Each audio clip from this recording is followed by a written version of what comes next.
Hey, what's going on? My name is Michael. You're watching IDB. In today's video, we're showing you some hidden features and secret tips and tricks in iOS 16.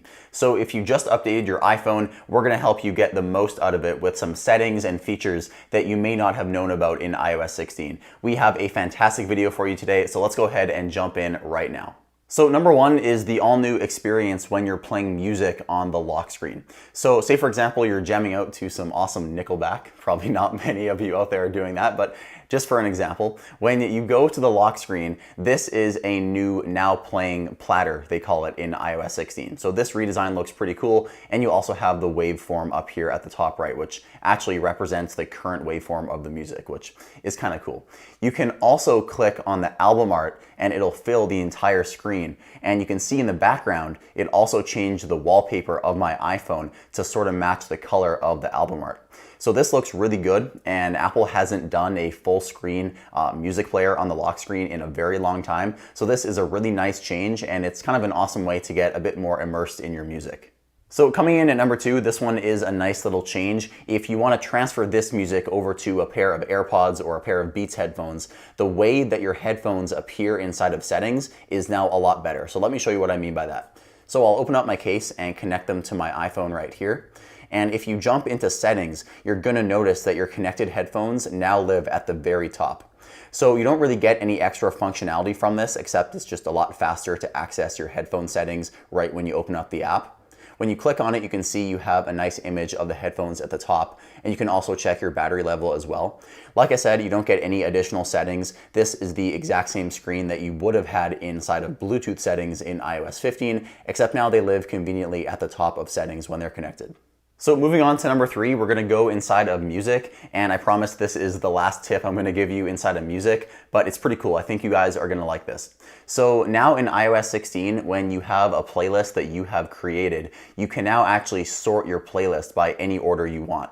So if you click on the menu icon here at the top right, you now have an option that says sort by. So if I click on this, you can see we can sort by title, artist, album, or even release date. So this is really convenient because previously in iOS 15, the only way to really listen to a playlist was to either shuffle the entire thing or play it in the order right off the top. So it's really nice that you can now choose the exact order of your playlist. This is going to make listening to music a lot better for me. So coming in next at number four, this addresses what was apparently a huge issue in iOS 15 and earlier versions. So when I show you this, I feel like a few of you are going to have a big sigh of relief. You know when you're on a phone call and you want to just place your phone down, you're not trying to hang up the call, but you click on the lock button on your phone? That would actually hang up the call in iOS 15 and any version before that. Now in iOS 16, there's a toggle to prevent that. So a lot of people are going to appreciate this feature. You want to click on accessibility settings and then touch, and then make sure that prevent lock to end call is turned on.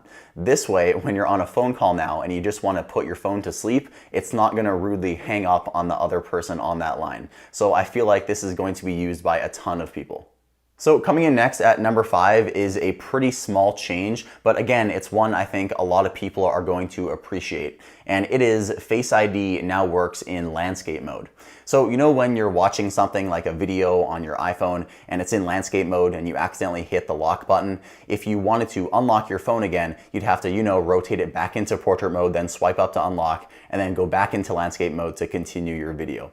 It really wasn't that big of a deal, but now in iOS 16, you're able to simply authenticate with Face ID when the phone is turned sideways. So I'll try to do it with the camera in front of my face. I don't know if it'll work that well, but if I try to swipe up in landscape mode, there, as you can see, Face ID now works in landscape mode.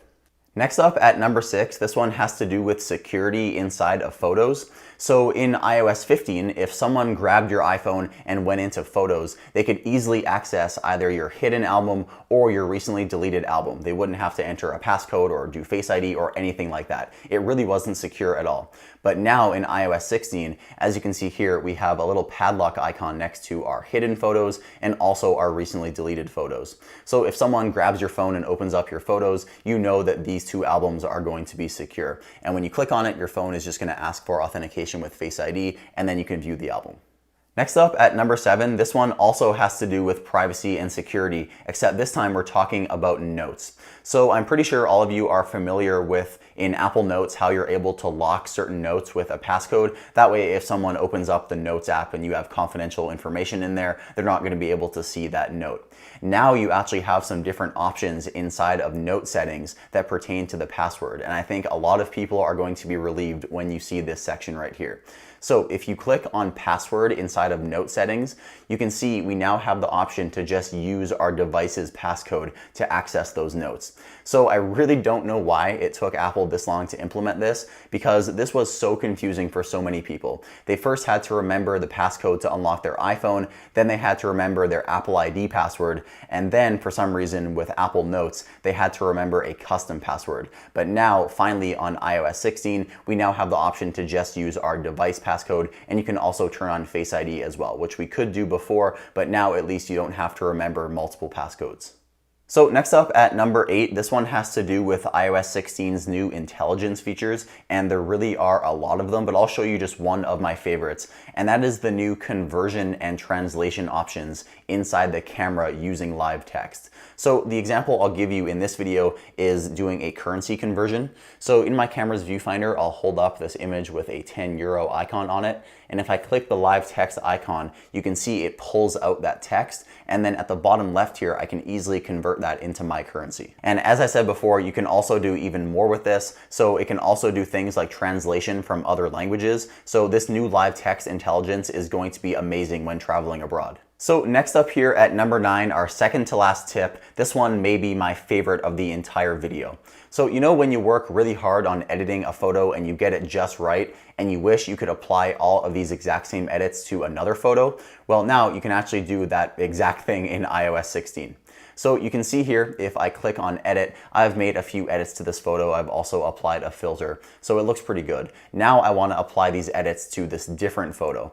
All I have to do is open up the photo I want to copy the edits from, click on the menu icon, and then click on the button that says copy edits. If you click on this, you can now paste this on any other photo. So if I click the menu icon on this photo, I can paste the edits, and as you can see, the changes have been applied to that photo as well. So coming in here at number 10 is inside of contacts. And I honestly can't even believe I'm showing you this as a feature. But here in iOS 16, we can now press and hold on a contact and delete it right from the front page. If this doesn't sound like that groundbreaking of a feature to you, it's because it really isn't. Apple was just really strict and weird about how you had to delete a contact in all versions before iOS 16. You had to click on the contact and then click on edit contact and then scroll all the way to the bottom just to delete it. So you can now simply delete a contact in iOS 16 just by pressing and holding on it. So a nice small change. So I figured I'd throw in a bonus one here at the end. In iOS 16, there's a pretty cool way to get a blur on your home screen wallpaper. This can make your icons and widgets stand out a little bit more. So if you go to the edit screen of your wallpaper by pressing and holding on the lock screen, press on customize, and then you can make any changes you want in here. You're probably familiar with this if you've used iOS 16. But if you click on done, you have the option to customize home screen at the bottom.